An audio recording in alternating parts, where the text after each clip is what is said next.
Hello! Today we are here with our friends Scott and Brian, and we are playing Elder Sign, and we're here to review that today. But first, why don't you hit that subscribe button, and you can hit the notification bell so you can join along so you can see more games that we get to try here. We got a couple more to do. We got lots more to do. Yeah, a couple more. Yeah. So, yeah. And who knows, these guys might show up again. Yeah. So, Could happen. yep. All right, so tell us about this game, Brian. So Elder Sign. This game came out back in 2011. There's a ton of expansions, so I'm not going to go over all that. But it plays one-day players, so we don't play that many. It plays that many at one time, so it's kind of nice to have a big multiplayer game like that. Board Game Geek rating is 7.0, so pretty good score. Designed by Richard Launius, Kevin Wilson, Art by Dallas Maloff. MSRP is $34.95. I think it's still available, but you can get it pretty much cheaper on the third-party market. Amazon had it for $26, eBay had $20, Geek Market had it for $20. So. Yeah. Now we are playing with one of the expansions. This is the Unseen Forces expansion that we played with in here. But there are a ton of expansions, as you mentioned. We've also pimped this out a bit because it doesn't normally come with a play mat, and it doesn't come with wooden pieces. We've got the wooden tokens that I bought from a third party that fit for this game. But the cards, so standard component quality. Standard component quality. Is all the cards are really nice. They have a nice texture. They got tarot size and miniature cards. The tarot size are your locations and your starting location as well. But that, I believe, that came from the expansion. Those cards. You've got a nice cardboard clock that is really just your timer that you use to turn every 3 hours. It's a little spinny loose, though, unfortunately, so it doesn't turn like it should and stay. But you're not going to play vertically with it, so it's not as big of a deal. Other than that, all the pieces are cardboard normally in the standard game. Yeah, it's pretty thin, chintzy cardboard. Yeah, it's not, I mean, it's this level, it's the monsters level of cardboard. So it's not horrible, but it's not great. And the dice are okay. Yeah. I mean, they are custom. They are customs, and they're not just like stickered dice. So I mean, they are engraved, and so not bad dice either. Yeah, I mean, all in all, I'd probably give it a 7. And just as you guys are new, we do everything based on a scale using Catan because that's kind of our standard that most people know. So Catan is our 5. So anytime we give ratings, it's always in perspective of that. So when I say 7, it's 2 grades above what I think Catan would be. And see, I'm trying to remember. If I remember right, the cardboard pieces were not that great. But the card quality is really nice. So it's definitely, I think I'd go 6.5. Okay. What do you think, Brian? Well, gosh, it's been a while since I played Catan. I remember it being a pretty good game. But the pieces, I'm having a hard time comparison. I'd probably lean more with Robert with a 6.5. I don't think, like, if these are the hard stuff, then those are pretty decent. And they're all right. Yeah. So maybe a 6.5 for me. Scott? I'm kind of in line with what you guys are saying, like a 6 or a 7, somewhere in there. So I guess 6.5 for me. Okay. All right, so moving on to themes. So this is obviously H.P. Lovecraft. Horror, the Cthulhu mythos. Lots of tentacles, lots of There's other monsters besides tentacle monsters, right? Well, most of them are tentacles. I mean, to be fair, I wouldn't go most, but there's H.P. Lovecraft seem to be obsessed with tentacles for some reason. I don't understand it. They can be scary. Yeah. I mean, tentacles, reach out from the dark and grab you. It's scary stuff. Yeah, I'm wondering if he was like molested by Maybe. an octopus I don't when know. he was young. I don't know. But yeah, it's kind of strange. But anyway, if you're into the Cthulhu mythos, this is definitely very enriched with the mythos in this game. It's got lots of neat art. I love the art of the cards. Yeah, the art's fantastic. It's very dark, but it's very pretty. And I think, and as far as the mechanics go, it's pretty standard for most of the Fantasy Flight, Cthulhu type iconography, with the elder signs being pretty common. The Cthulhu insignia being pretty common, the investigation token being pretty common. I mean, I think Fantasy Flight has done a pretty good job over the years using the same iconography amongst all their games. Mm-hmm. So if you look at Mansions of Madness, or you look at Elder Sign, or there's so many different Cthulhu-ish games. Call of Cthulhu, things like that. It's all pretty standard fare. So that's pretty good that they stayed pretty consistent with their iconography. Yeah, I mean, Fantasy Flight definitely took the Cthulhu mythos and all of that for further than anybody, as far as it's been. They've had so many games that they've come out with it, variants, but I mean, it's just basically every company comes out a lot of people a theme, game of Cthulhu of some type. So as far as the theme goes, I mean, because I like the art so well, I'm probably going to give this an 8 because it's definitely entrenched in the game. And I agree. I think 8's a good score because it's not just the art that's really nice. It's not just the iconography that's consistent, but the mechanics push the theme too, which has always been important for me. Mm-hmm. And so when you're playing it, there's a lot. I mean, it's a co-op game, and it can be pretty tough. And so what you're trying to get adds that tension, which should be in a horror type game. So I think an 8's a good score. What do you think, Scott? Yeah, I'm going to go with an 8 too. I like that it's co-op. I like the designs and the artwork as well. It's very nice. And the dark theme. Right? Yeah, I mean, I can't disagree with everything that's been said. I do like the artwork and the play. I give it an 8 as well. Awesome. Unanimous. Yeah. How did you pronounce that? Unanimous. All right, so the rule book. So the rule book actually is, I really like the way that Fantasy Flight does the rule books. They're very thorough, but they're very easy to read. The examples are clear. They're not, muddled within, because sometimes you get these examples and it's they just lines and arrows and everything going everywhere. These are very clear and easy to read. The one grievance I have with these is because of the expansions. This is another one of this. Yeah, it's not one of the comprehensive. They don't create a comprehensive rule set where it incorporates the other previous expansions and the new one. So anytime you're going to end up with a whole bunch of sheets that you're your stacking. Box will not close with all the expansion rule books. You're going to just keep pooling all of those. So, I mean, it's not hard to teach this game. It's not, I mean, we taught it, about 10 minutes or less as far as how to play you guys. It very much plays like Yahtzee, which we'll get to in gameplay here as far as the die rolling. But, there's a lot of mechanics involving just what you're trying to do as far as the cards and such that really, adds to the game. But it's really simple to learn in just reading the book or by teaching it. So I'm going to give this an 8. I think this is a great rule book. I just wish they would have incorporated where they added to whenever they did the expansions.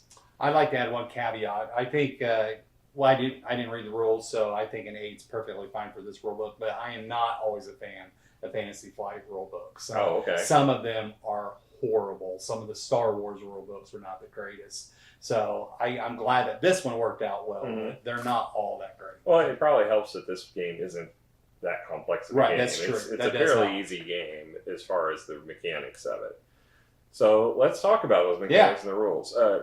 Or in the gameplay. So as far as the gameplay goes, you're basically you're going to have a tableau of 6 rooms to start the game out that you're in this museum that you're trying to investigate, and those are going to have tasks that we'll conjure some of these up on the screen. We can actually we haven't conjured. You have no, not we. So you. This is a creepy game. So we'll do creepy conjure.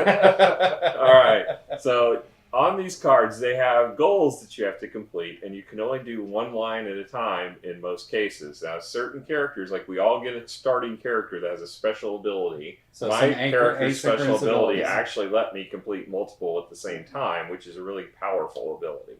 I still managed to die, but it's a powerful ability.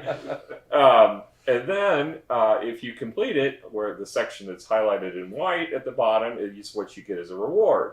The section in red is what you lose if you fail the mission.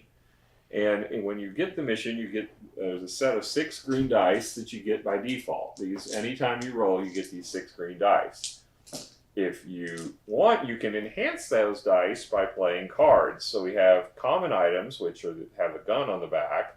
These can be done to conjure. They generally give you yellow or red dice, or both sometimes.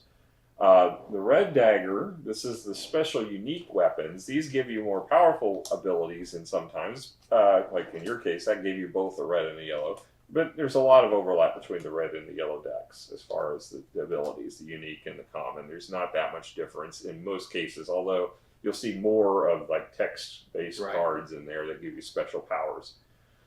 You also have spell cards. These are actually mostly used for holding dice. So when you roll, you can hold dice on these, which we'll get to in a minute.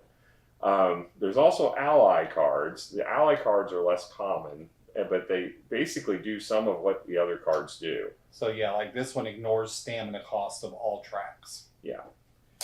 And then there's also in the expansion, in this case, there's a bless and a curse miniature die, and that's what killed me ultimately, basically.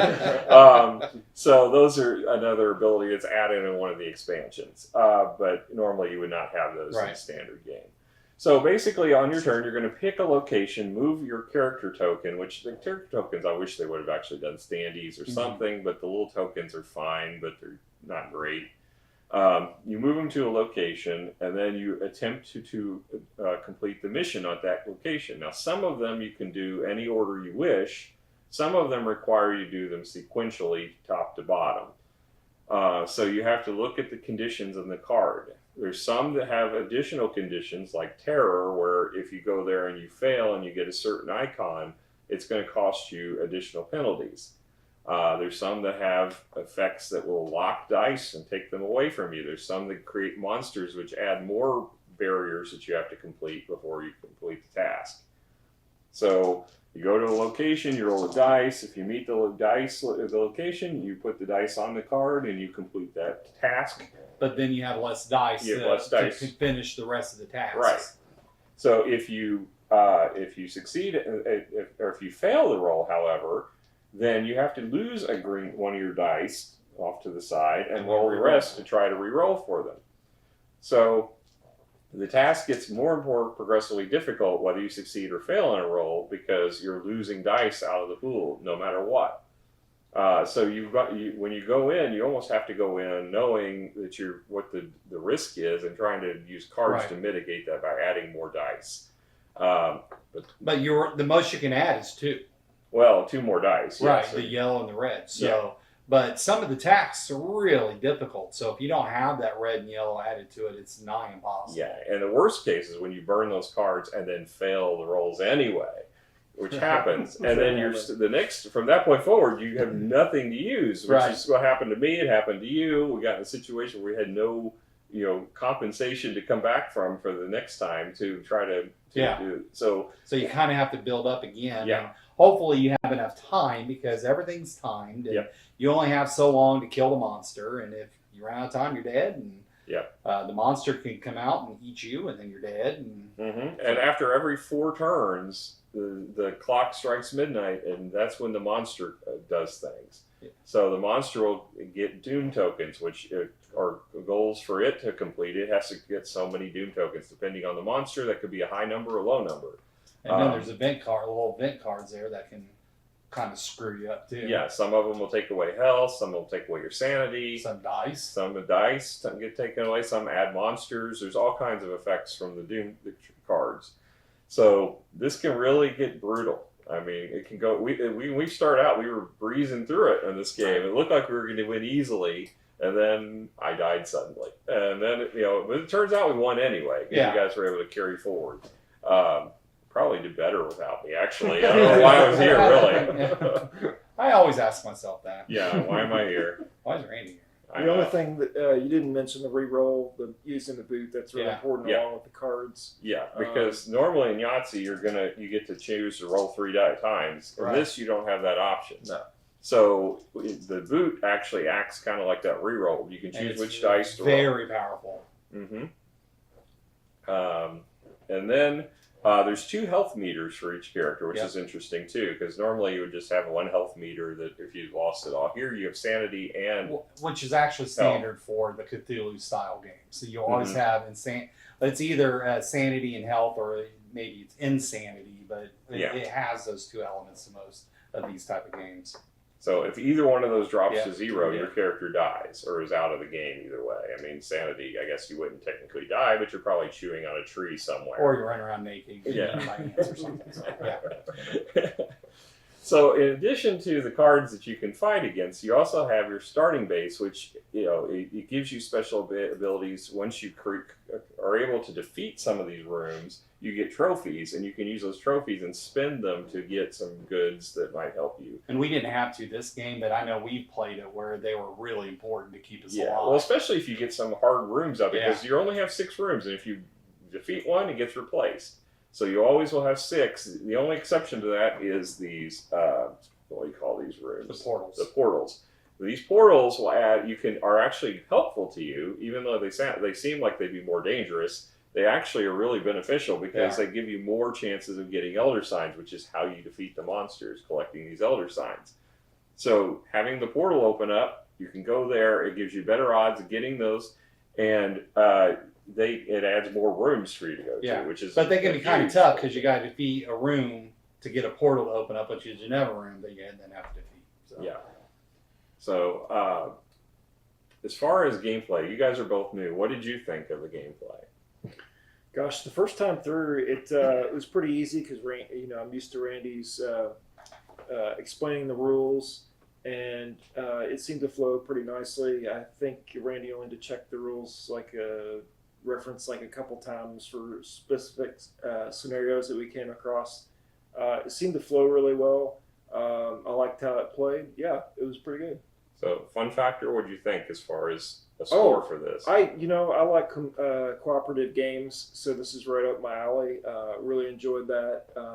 Is there a number you're looking for? Because we generally rank it 1 to 10, just like 1 to 10. I really enjoyed this. It was it was the first time play. So you didn't think it was too easy? Well, that's what I was getting to. I felt like maybe we. It did seem awful easy. Yeah. We never explored any of the shops down here. So I'd like to play it again. I really would, to get a better feel for it. But just to play through and it's fun, I thought it was pretty high, a 9. I really liked it. Cool. What did you think? I would probably go an 8. I definitely like the co-op style that just more fun for me, that everybody gets to play on the same side. It was definitely easy having Randy explain all the rules, and I have to read those. Those can be kind of cumbersome sometimes, but it was a very enjoyable game. I liked it. I think I'd rank it at 8. Now, we played this where we died very quickly because it can be very brutal. So we were pretty lucky with our starting cards, and because die rolls. Not just the die rolls, but a lot of the rooms gave us Elder Signs very early in the game. Yeah. So we were able to build up pretty darn quickly. And we needed to get 12 Elder Signs, and we got 8 pretty darn quick. Mm-hmm. And so I think that made it a little bit easier, but it's still a fun game. So I'd give it an 8. And I might mention that Randy died during this, so that made it more. You're absolutely right, Ryan. It's always a little bit more. Not only did I die, I died spectacularly.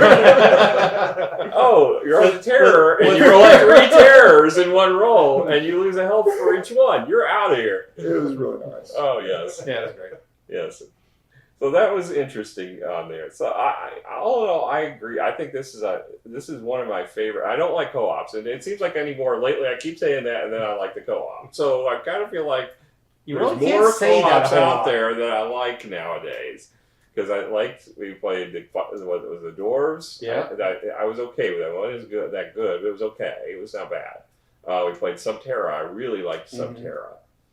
This one, I think this is the one that was my first co-op I actually really liked. I think I still am at about an 8.5 to 9 level on this one. Okay. I think is where I'm at. It's in the fact that we've got so many expansions we haven't even explored on this. I mean, do you have most of the expansions? I've got a lot of them. Do you? And I've never gotten them out. Okay, so yeah, because I don't think I've ever seen them. it's one that doesn't hit the table enough. That's true. We don't ever get to play it. I always will try to get it out, but it's good for a big group. I mean, it's really plays good. up to 8 people. And it's easy to teach, so it's good to have new people that come over and play it. Now, some people don't like the dark or the theme of it. Yeah. So you got to have the right group. So some people are turned off by the horror theme or the Cthulhu theme specifically. Yeah. So there is some of that. So you just got to know your audience. But if you don't mind it, it's a lot of fun in my opinion. And it's cheap. Yeah, and you can assuming you can still track it down. Yeah. Well, like I said, I found several copies of it, and it's relatively cheap. So yeah, I probably should. Good quality. Probably should try to track down the expansions I don't have, just because I'm sure those are probably harder to get out of print. Right. So.